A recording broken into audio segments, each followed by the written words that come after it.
درقوا الرايه ديال المغرب ودرقوا السميه ديال المغرب ودرقوا حتى الكراسي اللي فيهم الشعار ديال الجامعه. تصرفات المنتخب النسوي الجزائري مازال ما بغاوش يديروا عقلهم.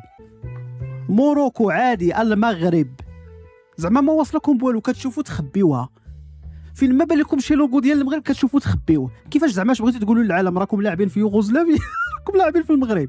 في الوقت الذي تسابقت فيه أبواق إعلامية مغربية لإلقاء تهما باطلة في حق لاعبات المنتخب الوطني الجزائري للسيدات بتغطية شعارات الجامعة المغربية لكرة القدم من كراسي دكة البدلاء خلال لقاء بوتسوانا الأول في كأس إفريقيا للسيدات، وهي التهم التي انساقت خلفها الكونفدرالية الإفريقية لكرة القدم بشكل غريب وفاضح.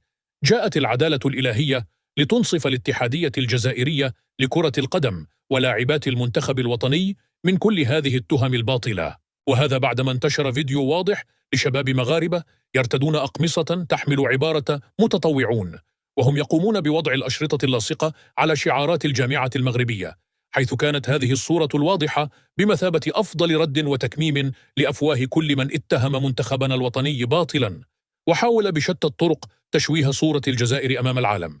إلا أن فيديو عفوي تم التقاطه لشباب مغاربة أظهر أمام العالم أن منتخبنا الوطني للسيدات يتعرض حقا لحملة ممنهجة من أبواق إعلامية امتهنت النعيق وغابت عنها الأخلاق المهنية والإنسانية.